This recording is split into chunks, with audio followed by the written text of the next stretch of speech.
Hello बच्चों, कैसे हैं आप सब। कैसी चल रही है आपकी पढ़ाई। आशा करते हैं कि आप अच्छे से पढ़ रहे होंगे। और चूंकि मैं आशा के अलावा कुछ कर भी नहीं सकता हूँ, बाकी चीज़ें आपके ऊपर निर्भर होती हैं, तो मैं यही कह सकता हूँ कि आप अच्छे से पढ़िए और पेपर की तैयारी बहुत अच्छे से करिए। आज की शुरुआत करने से पहले मैं आपके 2 मिनट इस बात पे ले रहा हूँ। 2 मिनट आप ये बात समझिए कि आपके पेपर को करीब करीब 40 दिन के करीब बचे हुए हैं। फिजिक्स के पेपर को, जहाँ की फिजिक्स की बात करते हैं हम, तो शायद 27 फरवरी को आपका पेपर है।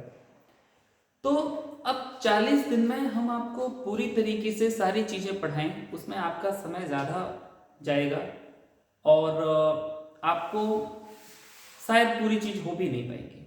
इसलिए हमने आज ये निर्णय लिया है हम सब लोगों ने मिलके कि आज से हम ये कोशिश करेंगे कि आपका रिवीजन कराया जाए बहुत कम समय में। वो सारी चीज़ें जो आपके पेपर में आती है, वो सारी चीज़ें जो आपके पेपर में आने की संभावनाएं बहुत ज़्यादा है, प्रोबेबिलिटी बहुत ज़्यादा है, यानी कि वो चीज़ें आपको बताई जाएगी जो कल, यानी कि कल का मतलब हमारा 27 फरवरी से है कि जो आप कल अपने फिजिक्स के पेपर में बोर्ड के में देखेंगे, तो इनमें से अधिकांश चीज़ें आपको वहाँ मिलेंगी। ऐसी सारी चीज़ें ही केवल इनकी चर्चा करेंगे हम। और उनका समय कोई निर्धारित नहीं है, अगर 15 मिनट में हो जाए तो 15 मिनट में, 20 मिनट में हो जाए तो 20 मिनट में, और 40 मिनट में हो जाए तो 40 मिनट में। लेकिन हमारा फोकस केवल उन्हीं चीज़ों पे है जो आपकी परीक्षाओं में आनी है और संभवतः निश्चित ही आनी है। तो मैं आज इस रिवीजन के लिए आपका जो पहले पार्ट से भी स्टार्ट कर रहा हूँ, पहले पार्ट का रिवीजन आपको पहले मैंने वीडियोस में इस पार्ट के बारे में चर्चा भी की हुई है, लेकिन आज जैसे कि आप बोर्ड पे लिखा देख रहे हैं रिवीजन, और आपके पार्ट का नाम है वैद्युत आवेश तथा वैद्युत क्षेत्र, ये जो आपका पार्ट है उसका रिवीजन मैं कराता हूँ। और आपसे एक और निवेदन है, अब आप छात्र हो लेकिन आपसे निवेदन ही करना पड़ेगा क्योंकि आदेश तो आप मानते नहीं हो कोई भी। तो खैर, मैं आपसे ये कह रहा था कि मुख्य बात ये है कि आप 20 मिनट, 25 मिनट, 50 मिनट जो भी है उसे पूरा देखिए, क्योंकि मैं इस बात का भरोसा दिलाता हूँ आपको कि इनमें से बताई हुई अधिकांश चीजें आपको पेपर में मिलेगी, निश्चित ही मिलेगी। तो आप इसे बिल्कुल मिस नहीं करेंगे और वो सारी चीजें देखेंगे जो आपको बताई जा रही हैं। इससे आपको 2 फायदे होंगे, एक तो आपका समय भी बचेगा और दूसरा आपको रिवीजन के लिए ज्यादा परेशान भी नहीं होना पड़ेगा। आपका फिजिक्स का आसानी से रिवीजन भी हो जाएगा। तो और एक चीज और मैं इसके साथ ही कह दूं कि जो बच्चे रिवीजन करते हैं, देखते हैं क्वेश्चन को, वो कृपया करके कमेंट में बता भी दिया करें कि हाँ मैंने पढ़ा हुआ है, मैंने करा हुआ है, यानी कि इस तरीके से कुछ आपका एक मेंशन कर दिया करें, जिससे मुझे पता चले कि कितने लोग इंटरेस्टेड हैं और कितने लोग देख रहे हैं। क्योंकि ये सारी चीजें करने में हम लोगों को बहुत मेहनत लगती है, 2, 4, 5 घंटे, मतलब सारी चीजें करने में, पूरा आपका एक इंपॉर्टेंट चीजें देखने में कि कौन सी चीजें आपको बताई जाएं, वो पूरी प्रोसेस में काफी समय लगता है। तो अगर आप लोग उत्साह से, ऊर्जा से और पेपर की तैयारी सुचारू रूप से करने के लिए पढ़ेंगे तो आपको बहुत मदद मिलेगी और आपका बहुत पेपर अच्छा भी जाएगा, ये मेरा पक्का वादा है आपसे। तो मैं आज शुरू करता हूँ आज की चीजें। और जैसे कि आप पार्ट लिखा देख रहे हैं, आपका पहला पार्ट है, उसका नाम है वैद्युत आवेश तथा वैद्युत क्षेत्र। इसके बारे में बहुत सारी चर्चा हो भी चुकी है, मैं आपको छोटी छोटी सी चीजें बताता हूँ। जैसे सबसे पहले आपको वैद्युत आवेश, इसमें मैं डीपली आपको बिल्कुल नहीं बताऊंगा, केवल इतनी जानकारी जो पेपर में आनी है, जो पेपर में जैसे आ सकते हैं क्वेश्चन, उनके बारे में चर्चा करूंगा। तो हम अगर वैद्युत आवेश की बात करें तो वैद्युत आवेश आप सारे लोग जानते हो, इसके बारे में मैंने सब प्रयोगों द्वारा सारी चीजें करके आपको बताई हुई है। इसके बारे में बताने की ज्यादा जरूरत नहीं है, केवल आप इतनी सी चीज समझ लो कि इसका जो मात्रक होता है वो कूलाम होता है। आवेश का मात्रक जो होता है वो कूलाम होता है, ये आपको थोड़ा सा ध्यान रखना है। आवेश के जो प्रकार हैं, आवेश 2 प्रकार के होते हैं, एक पॉजिटिव आवेश होता है और दूसरा नेगेटिव आवेश होता है। इसके बारे में आपको ये चीजें मुख्य ध्यान देनी है। आवेश का मात्रक कूलाम होता है और इसके जो आवेश के प्रकार हैं वो 2 प्रकार के होते हैं, एक धन आवेश होते हैं और एक ऋण आवेश होते हैं। इतनी सी चीज आप देखो, बाकी चीजें छोड़ दो। थोड़ी सी चीज आपको इसके बारे में ये भी जानकारी इतनी कि अगर समान आवेश हैं, प्लस प्लस और माइनस माइनस ऐसे करके समान आवेश, तो ये एक दूसरे को प्रतिकर्षित करते हैं। ठीक है, ये आपको ध्यान देना है, बहुत सरल सी चीज है। और अगर विपरीत आवेश हैं ऐसे करके, तो ये एक दूसरे को आकर्षित करते हैं। ठीक है, ये आपको छोटी सी चीज ध्यान रखनी। तो इस चीज में आपको बिल्कुल भी दिक्कत नहीं हुई होगी कि वैद्युत आवेश का मात्रक कूलाम है, दो प्रकार के होते हैं, धनावेश और ऋणावेश। अगर समान है तो प्रतिकर्षित और विपरीत है तो आकर्षित। ये आपको बताने की बिल्कुल भी जरूरत नहीं है और कोई दिक्कत भी नहीं है इसमें, इतनी बात होगी। ठीक है, इतनी बात आपने देख ली। अब देखो इसके बाद आपको क्या चीज देखनी है, इसके बाद आपको एक छोटी सी चीज और देखनी है, मैं केवल रिवीजन के हिसाब से आपको बता रहा हूं। एक और हेडिंग होती है जिसका नाम है आवेश की परमाणुकता, परमाणुकता या इसी को क्वांटीकरण कह देते हैं, आवेश का क्वांटीकरण, आवेश का क्वांटीकरण कह देते हैं। ठीक है, अगर पेपर में आपके आएगा तो 1 नंबर का ऐसा क्वेश्चन आ सकता है कि आवेश की परमाणुकता से आप क्या समझते हैं, आवेश के क्वांटीकरण से आप क्या समझते हैं। बहुत सिंपल सी बात है। इसके लिए मैंने बहुत डिटेल में आपको डीपली बताया हुआ था पहले की वीडियोस में, लेकिन मैं अभी केवल आपको बता दूं कि आवेश को आप ऐसे ही नहीं दे सकते, अनिश्चित रूप से नहीं दे सकते। आवेश को एक निश्चित मात्रा के पूर्ण गुणज के रूप में ही दिया जाता है।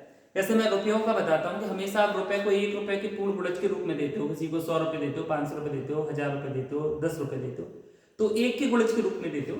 ऐसे जो आवेश का स्थानांतरण होता है, आवेश का स्थानांतरण होता है, स्थानांतरण होता है, वो ई के पूर्ण गुणज के रूप में होता है, पूर्ण गुणज, ई के पूर्ण गुणज के रूप में। और ये ई क्या है, इस ई का नाम होता है मूलावेश, मूलावेश। और इसकी वैल्यू जो होती है वो होती है 1.6 गुणा 10 की घात -19 कूलाम। ठीक है, और पूर्ण गुणज का मतलब आगे 1 हो सकता है, 2 हो सकता है, 3 हो सकता है, 4 हो सकता है, 100 हो सकता है, 1000 हो सकते हैं, लाख हो सकते हैं, कुछ भी हो सकता है, पूर्ण संख्या होनी चाहिए। तो आवेश का क्वांटीकरण या आवेश की परमाणुकता क्या है कि आवेश का स्थानांतरण ई के पूर्ण गुणज के रूप में होता है, यानी कि एक निश्चित राशि के पूर्ण गुणज के रूप में होता है। इसे हम आवेश का क्वांटीकरण या आवेश की परमाणुकता कहते हैं। और उस स्मॉल ई को मूलावेश कहते हैं, जिसका मान होता है 1.6 गुणा 10 की घात -19। यानी कि इससे आपका निकल के आया Q बराबर Ne। Q है आवेश, ये N है आपका ये पूर्ण गुणज जो संख्या होगी, और E तो ये लिखी हुआ है, ये आपका निकल के आया Q बराबर Ne। ठीक, अब Q बराबर Ne आपके में न्यूमेरिकल जो आएंगे, इससे आपके आंकिक आने की संभावना बहुत ज्यादा रहती है, आंकिक प्रश्न। ठीक है, तो सबसे पहले तो आप आवेश का क्वांटीकरण देखो, थोड़ा सा मैं आपको बता दूं। आवेश का क्वांटीकरण आप समझ गए होंगे, आवेश की परमाणुकता इस तरीके से होता है, Q बराबर Ne फॉर्मूला होता है। अब देखो इससे जो न्यूमेरिकल पेपर में आ सकता है वो कैसा है, कैसा आ सकता है। बहुत सिंपल से छोटे छोटे से न्यूमेरिकल आते हैं, आप लोगों को पता होगा।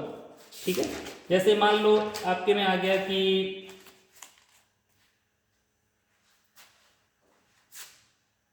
किसी वस्तु पे आवेश 1 कूलाम आवेश, चलो सीधा ये ले लेते हैं, चलो 1 कूलाम ऋण आवेश, ऐसा लिख दिया। आंकिक आ सकता है, जो न्यूमेरिकल 1 नंबर का आपके में आ सकता है, वो कैसा होगा। उन्होंने आपसे कहा किसी वस्तु पे, किसी ए वस्तु पे, किसी बी वस्तु पे, किसी वस्तु पे 1 कूलाम ऋणावेश है, तो उस पर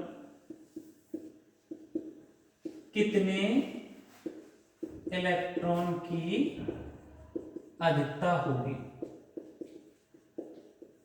ऐसे करके आपका सवाल आता है। छोटे छोटे सवाल, आप कुछ भी मान दे सकते हैं ऐसे करके। तो सबसे पहले तो आपको एक चीज ध्यान रखनी है कि अगर इलेक्ट्रॉन की अधिकता है या ऋणावेश है, तो ऋणावेश आपका काहे को डिनोट करता है, इलेक्ट्रॉन की अधिकता को। तो ये दोनों चीजें एक दूसरे से मिली हैं। अगर इलेक्ट्रॉन की अधिकता होगी तो वस्तु पे ऋणावेश होगा, और या फिर दूसरे शब्दों में कह लें कि अगर वस्तु पे ऋणावेश है तो इलेक्ट्रॉन की अधिकता होगी। इसी का व्युत्क्रम, अगर किसी वस्तु पे इलेक्ट्रॉन की कमी है तो धनावेश होगा, और अगर किसी वस्तु पे धनावेश है तो इलेक्ट्रॉन की कमी होगी। इस तरीके से ये इसका दूसरा वर्जन, मतलब उल्टा हो जाता है। खैर, ऐसे जो आपके सवाल आएंगे तो आपको उसमें ध्यान देना है, आपको n निकालना पड़ेगा, या n दिया जाएगा तो q पूछ लिया जाएगा आपसे इस तरीके से। तो आपको यहाँ पे जैसे q बराबर 1 कूलम दिया हुआ, उन्होंने पूछा n कितना होगा, तो आपको सीधा सा फॉर्मूला लगा देना है, q बराबर n या n बराबर q अपॉन e। q का मान 1 है, e का मान होता है 1.6 गुणा 10 की घात -19। आगे हल कर लेना, जो भी आपका आंसर है वो कोई बड़ी बात नहीं है। तो आपकी बात समझ में आ रही है कि इस तरीके के छोटे छोटे से सवाल आपके क्यू बराबर एम पर यानी कि आवेश की परमाणुकता या क्वांटिग्रेड पे पूछे जा सकते हैं। तो आपने बोर्ड पे देख लिया होगा कैसे क्या होगा, क्योंकि अब देखो ये रिवीजन है भैया, तो रिवीजन बच्चों कम समय लेंगे हम आपका, क्योंकि कम समय में ज्यादा से ज्यादा चीजें आपको बताई जाए, पढ़ तो आप बहुत पहले अच्छे से चुके ही हो। तो इतनी चीजें हैं जो आपके पेपर में आने की संभावना बहुत अधिक होती है इसकी। ठीक, इस चीज को मैं यही मिटाए देता हूं, क्योंकि आप लोगों के पास तो देखो वीडियो है, तो आप कभी भी पॉज करके कैसे भी करके आगे पीछे जो भी आपको करके देखता हूं, तो आपको अगर कोई भी चीज में दिक्कत है तो आप देख सकते हो।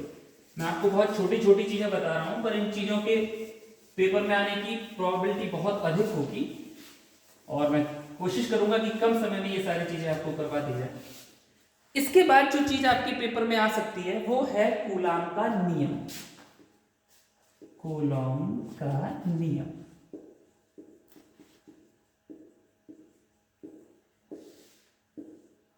तो पहले तो नियम की बात कर लें और फिर इससे रिलेटेड आगे कैसे आ सकते हैं उनकी बात कर लेंगे, छोटी छोटी सी चीजें। तो कूलाम का नियम किसी को भी बताने की जरूरत नहीं है,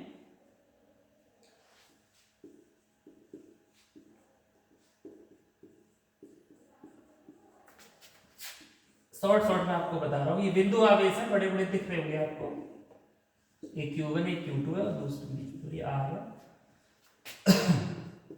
तो F is directly proportional to Q1 Q2 upon R square हो जाता है, और यहाँ पे आप जब F बराबर एक अनुक्रमानुपाती चिन्ह ले लेते हटा देते हो तो आ जाता है Q1 Q2 upon R square. अब समझो इसे थोड़ा सा रिवीजन के रूप में देखो। आपको याद होगा यदि दो आवेश Q1 व Q2 मान लो पॉजिटिव आवेश हैं, अगर पॉजिटिव होंगे तो प्रतिकर्षित करेंगे, नेगेटिव होंगे तो आकर्षित करेंगे, मतलब एक पॉजिटिव एक नेगेटिव हुआ ऐसे करके। तो ये दो आवेश हम एक दूसरे से r दूरी पे रखे हुए हैं, तो इनके बीच लगने वाला बल है जिसे हम कूलाम्बिक बल कहते हैं।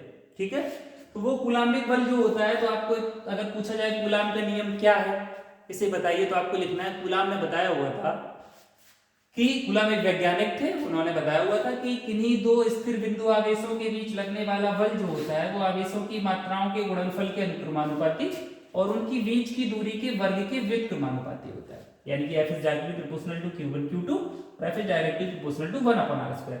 दोनों को जब आपने मिला दिया तो निकल के आया F is directly proportional Q1 Q2 upon R square. ठीक, और जब आपको अनुक्रमानुपाती का चिन्ह हटा दो तो ये कांस्टेंट आता है जिसका 1/4 पाई एप्सिलॉन 0 और इसकी वैल्यू होती है 9 गुणा 10 की घात 9 ये। ठीक, इसमें कोई दिक्कत नहीं होगी आपको। तो ये सारी चीजें आपने देख ली। ये हो गया आपका कूलाम का नियम। अब इससे आंकिक कैसे आते हैं या आ सकते हैं आपके, इसमें थोड़ा सा आप देखें आंकिक प्रश्न। देखो एक तो इसका अंक किस तरीके से आ सकता है कि मान लिया कि कोई आवेश जो सिंपल सिंपल सा एक नंबर में शायद आ सकता है कि कोई आवेश Q यहाँ रखा हुआ है Q1 और Q2 ऐसे रखा हुआ, मतलब कहने का ये वो बता देंगे कि दो आवेश हैं जिनमें एक 1.6 गुणा 10 की घात -18 है, कुछ भी 1 3.2 गुणा 10 की घात -7 है या ऋण 10 है, इस तरीके से रखे हुए, इनके बीच की दूरी 10 की घात 10 मीटर है, कुछ भी इन्होंने बता दिया। तो आप बताइए कि इनके बीच कितना बल लगेगा, इस तरीके का सवाल आ सकता है आपके लिए। तो इन सवालों में तो आपको बिल्कुल भी दिक्कत नहीं होगी, सीधा आप रख दोगे F बराबर 1/4 पाई एप्सिलॉन 0 यानी कि 9 गुणा 10 की घात 9 Q1, ये देखो यहाँ पे Q1 लिखा था, Q1 की जगह ये आवेश रख दोगे, यहाँ पे Q2 की जगह ये आवेश रख दोगे, बीच की दूरी 10 की घात मान लो ऋण 10 दी हुई है तो इसका स्क्वायर कर दोगे और इसे सॉल्व कर दिया आप आंसर निकाल दोगे। ये बताने की बिल्कुल भी कोई जरूरत नहीं है। ठीक है, कभी कभी वो सवाल में ऐसे भी पूछ लेते हैं कि अगर इन्हें के परावैद्युतांक में रख दिया जाए तो क्या प्रभाव पड़ेगा, इस तरीके से कभी कभी सवाल पूछते हैं कि अगर ऐसे किया जाए तो क्या असर पड़ेगा। तो उसके लिए आपको पता है सीधा कि इस तरीके से फॉर्मूला हो जाता है कि जो 1/4 पाई F बराबर निकलता है 1/4 पाई एप्सिलॉन 0 के Q1 Q2 upon R square. इस तरीके से आप इसे हल करके इसकी भी वैल्यू निकाल लोगे। तो ये इस तरीके के क्वेश्चन इससे आ सकते हैं कूलाम के नियम से। आशा करते हैं कि आप समझ गए होंगे, क्योंकि रिवीजन है तो बहुत शॉर्ट में आप लोगों को कोई दिक्कत नहीं हो रही होगी। मैं इसे भी मिटा देता हूँ। मेरा इसमें ये कोशिश रहेगी कि आपके अधिकांश टॉपिक कवर कर लीजिए और समय कम से कम, क्योंकि पढ़ा बहुत डीप चुके ही हो, सब आपको पता है। आप ऐसा भी कर सकते हो कि आप रात में केवल अपना मोबाइल अपने पास रख के सारी चीजें देखते जाओ स्क्रीन पे और सब आपका कवर होता जा रहा है। बिल्कुल भी मेहनत नहीं करनी पड़ेगी आपको। मैं वही क्वेश्चन खोज के ले आऊंगा जो आपके बोर्ड परीक्षा में दिखाई देंगे। ठीक है, ये कूलाम का नियम हो गया। तो अभी तक हमने बहुत छोटी छोटी सी चीजें पढ़ी हुई हैं।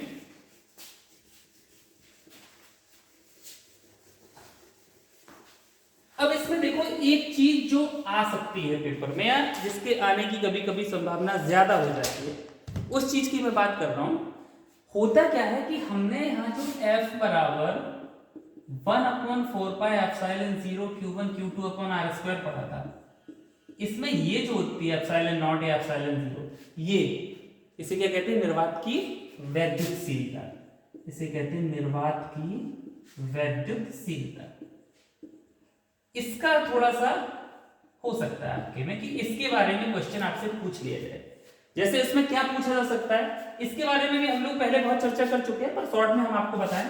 एक तो एप्सिलॉन 0, इसका आपसे मान पूछा जा सकता है, इसका मान कितना होता है सपोज दैट। दूसरा आपसे इसका मात्रक पूछा जा सकता है, और तीसरी इससे आपकी विमा पूछी जा सकती है। इनमें से ही एक क्वेश्चन बनेगा, अगर बनेगा तो या तो इसका मान या इसका मात्रक और या इसकी विमा। देखो मान तो आपको बताने की कोई जरूरत ही नहीं है, 8.85 गुणा 10⁻12 होता है, मान तो आपको याद ही होगा। ठीक, अब जहां तक हम मात्रक की बात करें तो देखो हमने आपको मात्रक निकालना भी बताया हुआ था कि इससे अगर आप लोग देख रहे हो इस फॉर्मूले से, तो एप्सिलॉन 0 बराबर क्या आएगा, एप्सिलॉन 0 को यहां पहुंचा दो और एफ आपका नीचे आ जाएगा। ठीक है, तो आपको बचेगा 1/4π, यहां एफ रख दो, Q1 Q2 और अपॉन R स्क्वायर, ये हो गया एप्सिलॉन 0। तो मात्रक निकालने की तो कोई दिक्कत ही नहीं है, इसका तो कोई मात्रक होगा नहीं। Q1 Q2 यानी कि कूलाम, तो ये कूलाम का स्क्वायर हो जाएगा। F का मात्रक न्यूटन, बल है ये, तो इसका मात्रक न्यूटन हो जाएगा, और R मतलब मीटर, तो इसका मात्रक मीटर हो जाएगा। यानी कि इसका मात्रक आपका निकल के आएगा coulomb square upon newton metre square. अब बताओ आप इसमें क्या दिक्कत है आपको? ये कभी कभी पेपर में पूछ लिया जाता है कि ये आखिर कैसे होगा, क्या होगा इसका। ठीक है, इसमें आपको कोई दिक्कत नहीं है। अब दूसरी चीज आपसे विमा पूछी जा सकती है। हमने इसकी विमा के बारे में भी बहुत चर्चा करी हुई थी, बहुत आपको बताया हुआ था। ठीक है, थोड़ा सा मैं आपको सिर्फ ध्यान दिला दूं। कूलाम होता है जो Q बराबर, वो आपको पता है Q बराबर IT होता है, एम्पियर सेकंड। तो इसकी जब आप विमा निकालते हो तो इसमें एम्पियर, ऐसे A और सेकंड मतलब T, ये दोनों स्क्वायर हो जाते हैं, ऊपर कूलाम स्क्वायर है, नीचे न्यूटन की पता है आपको MLT-2 होती है, तो यहाँ पे MLT-2 हो जाती है, और मीटर स्क्वायर यानी कि L स्क्वायर हो जाता है। जब इसे आप मिला जुला के निकालोगे तो आपकी विमा निकल के आएगी, ये आपका एक m है, तो ये m आपका पहुंच जाएगा ऊपर, तो m-1 हो जाएगा। ठीक है, और a तो और कोई है नहीं, m के बाद a एक ही है, तो a स्क्वायर हो जाएगा। t देख लो, t यहाँ पे, ये यहाँ पे 2 है, माइनस के ऊपर प्लस के हो जाएंगे, 2 पहले से, तो t 4 हो जाएगा, और यहाँ l-3 हो जाएगा। इसकी ये विमा निकल के आती है। ठीक है, देख लीजिए आप एक मिनट के लिए कि इस तरीके से तो एप्सिलॉन 0 आपका होता है, उसकी इस तरीके से आपने विमा निकाल ली। इसमें कोई भी आपको परेशान होने की कोई जरूरत नहीं है। ठीक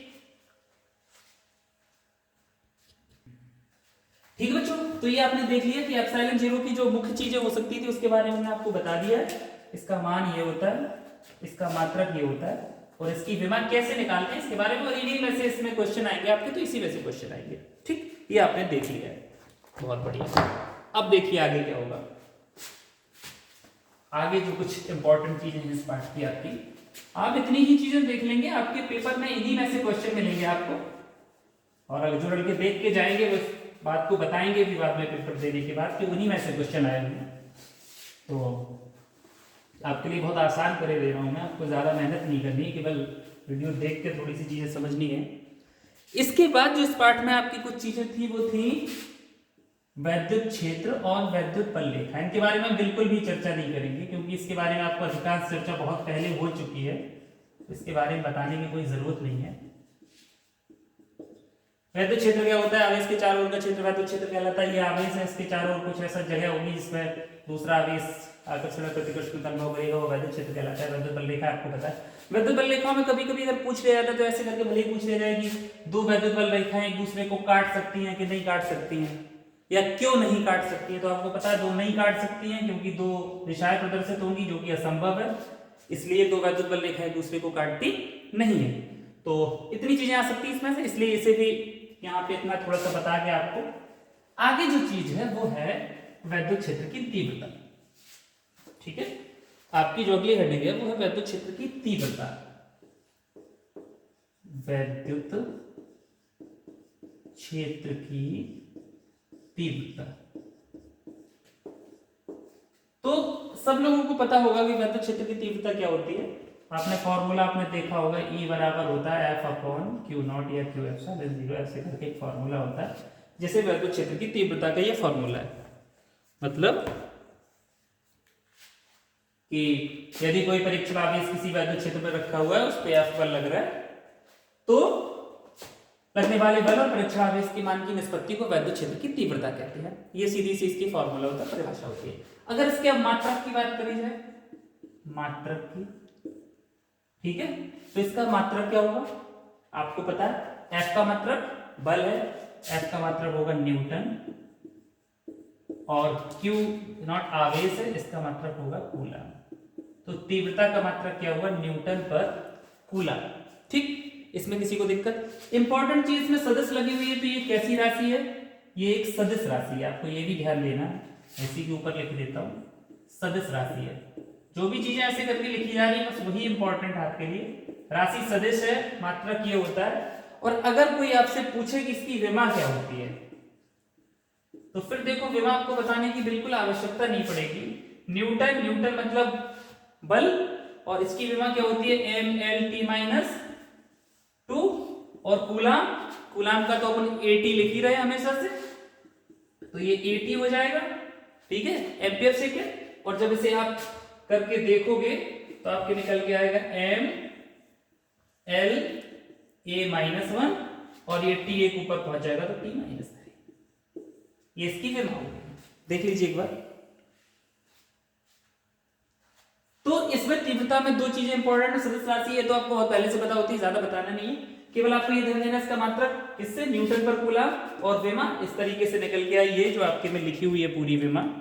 तो इसमें आपको बताने कैसे निकल के आई मैंने वो भी बता दिया है, तो कोई आपको दिक्कत नहीं है। इस तीव्रता में आपसे यही पूछा जा सकता है। ठीक है, आशा करते हैं कि आप समझ रहे होंगे। ठीक, वीडियोस हैं आपके पास तो आप देख लेना। देखो मैं इसमें ज्यादा समय नहीं लूंगा क्योंकि पूरे पार्ट का रिवीजन कराना है, बहुत सारा रिवीजन कराना है, तो इसमें समय लगेगा। मैं इंपॉर्टेंट चीजें बता दूं आपको। और एक चीज और बता दूं कि ये सारे रिवीजन आपके ही काम में आएंगे, पेपर आपको ही देने हैं। तो कृपया करके आप लोगों के मन में अगर ये भावना रहती हो कि देख लेंगे, कर लेंगे, हो जाएगा, तो वो कृपया ना करिए। ये सारी चीजें आप लोगों के लिए की जा रही है, पेपर आपको देने, नंबर आपके आने हैं, टॉपर्स में आपको आना है। तो कृपया करके आप इन सब चीजों को सीरियसली लीजिए, बहुत कम समय बचा हुआ है। ठीक, अगली जो इस पार्ट में हेडिंग हो सकती है आपके लिए, जो आ सकती है, वो होती है क्यू आवेश के कारण, यानी कि बिंदु आवेश के कारण क्षेत्र की तीव्रता। मैं इसके बारे में ज्यादा चर्चा नहीं करूंगा। बिंदु आवेश के कारण क्षेत्र की तीव्रता। तो ऐसे तो कभी पूछा नहीं जाएगा कि बिंदु आवेश के कारण क्षेत्र की तीव्रता बताओ। मैंने थोड़ा सा आपको ध्यान दिलाने के लिए बता दिया है। 1/4πε0 Q/r², ये इसका फॉर्मूला होता है। अगर Q आवेश से हम R दूरी पे देखें, ऐसे करके आपको याद होगा कि ये मान लो O बिंदु पे Q आवेश रखा हुआ है, और इससे ये P है, ये R दूरी पे आपसे पूछा जाए P पर तीव्रता कितनी होगी, उसका फॉर्मूला निकल के आता है 1/4πε0 Q/r²। और अगर परावैक्यतांक की बात हो तो यहाँ पे K लग जाता है, ये आपको याद होगा। ठीक है, तो ये आपको केवल इतनी सी चीजें याद रखनी है, और इसमें कुछ होता नहीं है बाकी। कभी कभी हाँ, इसमें एक क्वेश्चन ऐसे करके आ जाता है कभी कभी कि कोई बूंद है और भार को संतुलित करना, हमने एक बार और बताया था, तो ऐसे mg हो जाता है, F बराबर q, ये इस तरीके से ऊपर हो जाता है। ठीक है, दोनों को बराबर रख देते हैं तो बूंद संतुलित हो जाती है, इस तरीके का एक क्वेश्चन। इसमें आपको ये ध्यान रखना है कि mg हमेशा नीचे रहता है, भार हमेशा नीचे की ओर काम करता है, तो mg हमेशा नीचे की ओर ही रहेगा। अन्यथा आप ऐसे कर दो कि किसी का m द्रव्यमान है, mg इधर की ओर हो जाएगा और q इधर की ओर हो जाएगा, ऐसे करके ना कर देना। ठीक है, आपको ध्यान रखना है कि mg चूंकि भार है तो वो हमेशा कहाँ की ओर रहता है, नीचे। इस तरीके का कभी कभी क्वेश्चन आ सकता है, मे बी। तो ये तो बहुत सिंपल है, mg नीचे कर दोगे और ये आंसर आ जाएगा इसमें, तो इसमें आपको ज्यादा दिमाग लगाना नहीं है। अब देखो इस पाठ में जो महत्वपूर्ण चीज हो सकती है वो आपकी हो सकती है, मैं आपको बताऊं, हाँ ये देखो, वैद्युत द्विध्रुव इस पाठ में हो सकता है, वो इंपॉर्टेंट हो। वैद्युत द्विध्रुव और वैद्युत द्विध्रुव आघूर्ण।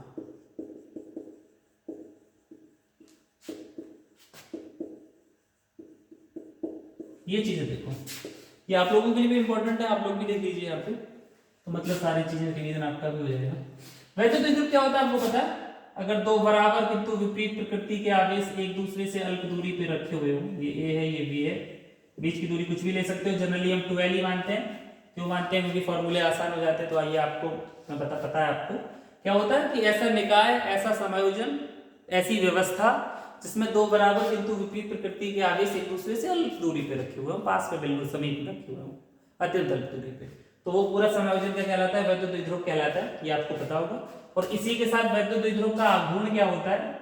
तो आघूर्ण बराबर होता है उनमें से एक आवेश एक आवेश गुणा आवेशों के बीच की दूरी, आवेशों के बीच की दूरी।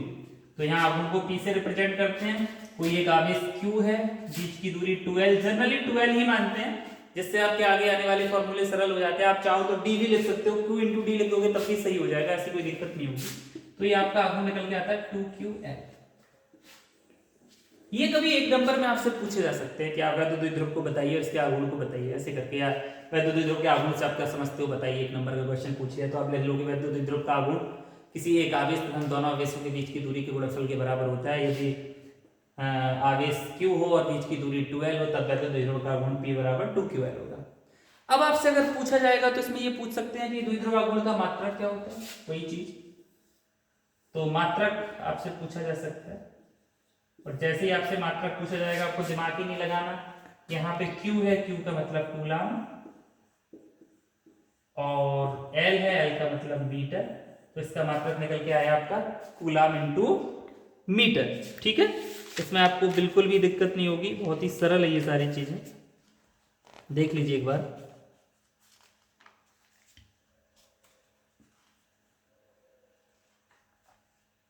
ठीक, इसके बाद एक इंपॉर्टेंट चीज जो इसमें है वो कि वैद्युत द्विध्रुव आघूर्ण कैसी राशि होती है,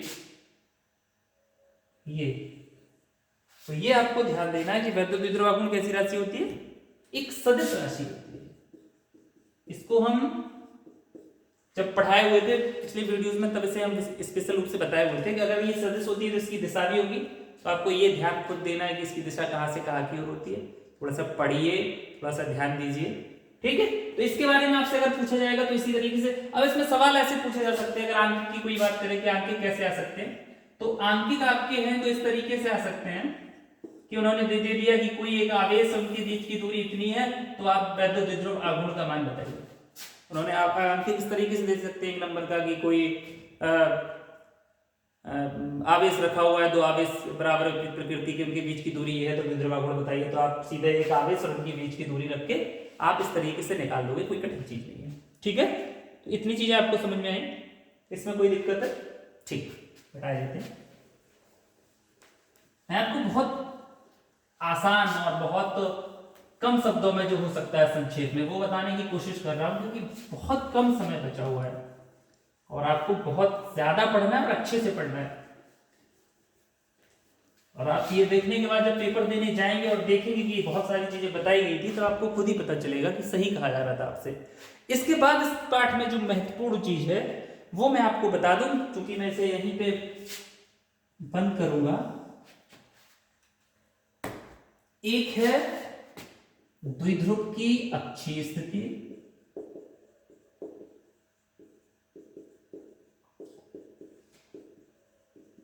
एक है द्विध्रुव की निरक्षीय स्थिति,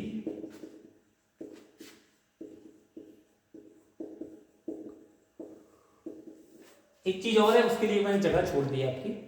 तो एक द्विध्रुव की अक्षीय स्थिति में तीव्रता और एक द्विध्रुव की निरक्षीय स्थिति में तीव्रता। मुझे लगता है शायद पिछले बार ये क्वेश्चन नहीं आए थे, तो जिन लोगों के यहाँ ये नहीं आ रहे हैं 2 साल से, तो उनके यहाँ ये आने की प्रोबेबिलिटी हो सकती है कि अक्षीय निरक्षीय में एक आपसे पूछ लिया जाए। तो मैं पूरा आपको समझा दूं पहले कि मान लिया ये आपने कोई द्विध्रुव ले लिया है, ये आपका ए और बी ऐसे करके, ये ए बिंदु है, ये बी बिंदु है, यहाँ पे -q आवेश रखा हुआ है, यहाँ पे +q आवेश रखा हुआ है, दोनों के बीच की दूरी 12 है, ठीक है। और अच्छी स्थिति मतलब इन दोनों को मिलाने वाली रेखा, उस पर कोई ये P है, ये इसका मध्य बिंदु है O, ये मध्य बिंदु है O। यहाँ मैं इस तरीके से इसे बाद में लिखने के बाद कर लूँ, तो ये कोई मध्य बिंदु है O और बीच की दूरी ये L इधर से, ये L इधर से, और ये पूरी दूरी R है। अब आपसे पूछा जाएगा कि बताइए कि P पर तीव्रता कितनी होगी। तो आप सबको पता है, एक बार आप प्लस क्यू के कारण देख लोगे, एक बार प्लस क्यू के कारण तीव्रता कुछ इवन या जो भी दे दो आप, फॉर्मूला वही 1/4πε0 ठीक है, मैं शॉर्ट में बता रहा हूँ, 1/4πε0 बस R का ख्याल रखना होगा आपको, R इतनी होगी यानी कि R माइनस L हो जाएगी, ठीक है, स्क्वायर कर दोगे आप बाद में जो भी। और एक बार माइनस क्यू के कारण तीव्रता E2, और फिर उन्हें आप उनका चूंकि दिशा का प्लस के कारण जो दिशा होगी वो इस तरफ होगी E1, और माइनस के कारण जो दिशा होगी वो इस तरफ होगी E2, तो चूंकि दिशाएं विपरीत है, सदिश राशियां, तो इन्हें आप भिड़ा दोगे और आपका आंसर आ जाएगा। ठीक, निरक्षी क्या होती है कि द्विध्रुव, जैसे ये कोई है आपका एक माइनस क्यू है, ये यहाँ पे प्लस क्यू है, तो इस निरक्ष पे यानी कि लंबार्धक पर अगर कोई बिंदु हो तो उसे निरक्षी स्थिति कहा जाता है। ठीक है, तो ऐसे अगर कोई होगी तब आपको क्या ध्यान रखना है, इस तरीके से कोई बिंदु P होगा यहाँ पे जो R दूरी पे होगा, ये L, ऐसे इन्हें आप मिला दोगे, और प्लस क्यू के कारण दूर की ओर हो जाएगी E1, माइनस क्यू के कारण इधर की ओर हो जाएगी E2, फिर इनके आप E1 cos थीटा और E1 sin theta, E2 sin theta, ये सब करोगे, साइन वाले आप एक दूसरे के कट जाएंगे, यहाँ पर आपका E1 cos थीटा और यहाँ पर E2 cos थीटा निकलेगा, ये जो दूरी हो जाएगी ये हो जाएगी आपकी √r² प्लस l², और आप सीधा हल कर दो कि आ जाएगी। जिन लोगों को इन दोनों में दिक्कत है उन लोगों के लिए मैं वीडियो की लिंक, अगर आप लोग कमेंट में बताएंगे कि हाँ हमें इन दोनों में थोड़ी सी दिक्कत हो रही है, तो दोनों वीडियोस पड़े हुए तो आप या तो देख लो वहां पे जाके, ठीक है। मैंने आपको चित्र बता दिया, क्योंकि चित्र अगर आपके दिमाग में होगा, फिगर होगा दिमाग में, तो आप सब कुछ कर लोगे। तो जिन लोगों को दिक्कत है तो उनके लिए मैं डिस्क्रिप्शन पे लिंक डाल दूंगा, अगर आप लोग बताएंगे, क्योंकि निरक्षी का तो एक ही वीडियो है और अच्छी का भी डला हुआ, तो मैं लिंक डाल दूंगा आपको, या फिर आप खुद सर्च करके कर सकते हो। जिन्हें दिक्कत हो वो कमेंट कर सकते हो कि मुझे अच्छी निरक्षी में थोड़ी सी दिक्कत है, आप क्लियर कर दीजिए, तो मैं वीडियोस डाल दूंगा, ठीक है। इसलिए आपको ऐसी कोई दिक्कत नहीं होगी इसमें, ये मैंने चित्र आपको सब बता दिए। एक चीज में जरूर होती है, द्विध्रुव आघूर्णिक टाउ बराबर PE sin थीटा करके एक फॉर्मूला होता है। कभी कभी ये फॉर्मूला आपसे पूछ लिया जाता है कि कोई अगर द्विध्रुव रखा हुआ है तो आप बताइए कि उस पर लगने वाला जो आघूर्ण होगा, एक समान बाह्य वैद्युत क्षेत्र में रखे वैद्युत द्विध्रुव पर लगने वाले वलयों का आघूर्ण, ऐसे करके आपसे पूछ लिया जाता है। तो इसके लिए मैं आपको थोड़ा सा बता दूं कि मान लिया ये कोई वैद्युत क्षेत्र E है, ये वैद्युत क्षेत्र E है, एक समान वैद्युत क्षेत्र है, ठीक है। और इसमें आपका ये कोई द्विध्रुव रखा हुआ है, देखने वाले लोगों को शायद समझ में आ रहा होगा, इस तरीके से मैंने ये बता भी दिया आपका। ये क्षेत्र की दिशा से थीटा कोण पे रखा हुआ है, थीटा कोण पे, ये माइनस क्यू है, ये प्लस क्यू है, ठीक, ये इस तरीके से। तो आपसे पूछा जाएगा कि ये क्षेत्र की दिशा में आएगा तो इसका आघूर्ण जो होगा टाउ, वो PE sin थीटा यानी कि वो कैसे निकलेगा, ये आपको थोड़ी सी चीज ध्यान देनी होगी। तो बीच की दूरी इसकी कितनी है, बीच की दूरी 2L है, ऐसे करके, और जब इसे आप ऐसे करोगे इस तरीके से, ये कोण थीटा, ये 90 डिग्री है, ठीक है। तो आप जब इसे निकालोगे ये वाली दूरी, तो आपको पता है ये वाली दूरी निकल के आएगी, sin थीटा बराबर लंब बटे कर्ण होता है, ठीक है। तो ये दोनों लंब बटे कर्ण होता है, गुणा हो जाएगा तो 12 sin थीटा करीब निकल के आएगी कुछ, ठीक है। ये निकल के आएगी 12 sin थीटा, ये मैं रिवीजन बता रहा हूँ आपको। तो आपसे पूछा जाएगा आघूर्ण क्या होगा, तो आपको पता है आघूर्ण टाउ बराबर क्या होता है, टाउ बराबर होता है बल गुणा क्रिया रेखाओं के बीच की दूरी। मैंने शॉर्ट में लिख लिया, क्रिया रेखाओं के बीच की दूरी ऐसे करके लिखा जाता है, बल के क्रिया रेखाओं के बीच की दूरी ऐसे करके लिखा जाता है। आप लोग समझ रहे हो क्योंकि रिवीजन हो रहा है केवल आपका, ठीक है। तो बल कितना लगेगा, इस पे जो की हुई है वो ऐसे लगेगा, इस पे चूंकि माइनस है तो ऐसे लगेगा, यही बल ले आएंगे, तो यहाँ पे बल हो जाएगा QE, और इनके क्रिया रेखाओं के बीच की दूरी आप देख रहे हो कितनी है, 2L sin theta, 2L sin theta. और इसमें जो पढ़ने वाले लड़के लड़कियां हैं वो देख लीजिए कि आप 2Q और L, 2QL अभी मैंने आपको पहले बताया था क्या होता है, वो P होता है, तो इसकी जगह आप P रख दोगे तो PE sin थीटा, सीधा सा आपका ये डेरिवेशन निकल के आ जाएगा, इतना सरल होता है, इसमें कुछ भी नहीं करना है आपको। ठीक, अब बताइए, कोई दिक्कत नहीं है। अब जो लोग जिन्हें लिखने में दिक्कत है तो वो लिखेंगे कैसे? तो आप लिखोगे, माना कोई एक समान क्षेत्र ई में आपका कोई द्विध्रुव ए बी रखा हुआ है, ऐसे चित्र बना दोगे, जो क्षेत्र की दिशा से थीटा कोण पे रखा हुआ है, तो इनके बीच की दूरी, जो आवेशों के बीच की दूरी 12 है, तब प्लस क्यू आवेश पर क्षेत्र की दिशा में बल क्यू ई काम करेगा, माइनस क्यू आवेश पर क्षेत्र की विपरीत दिशा में जो बल है वो क्यू ई काम करेगा, पर वो विपरीत दिशा में होगा। ये दोनों बल एक प्रत्यानयन बलयुग्म बनाते हैं। प्रत्यानयन का मतलब रिस्टोरिंग होता है, इसकी ज्यादा चर्चा नहीं करेंगे, क्योंकि जो पहले अपने क्षेत्र की स्थिति में या पूर्व स्थिति में लाने के प्रयास करे ऐसे, तो ये बल इधर ले आएगा, ये बल इधर ले आएगा, ये बलयुग्म आघूर्ण बनाते हैं आपका। ठीक है, बलयुग्म आघूर्ण होता है बल गुणा क्रिया रेखाओं के बीच की लंबवत दूरी।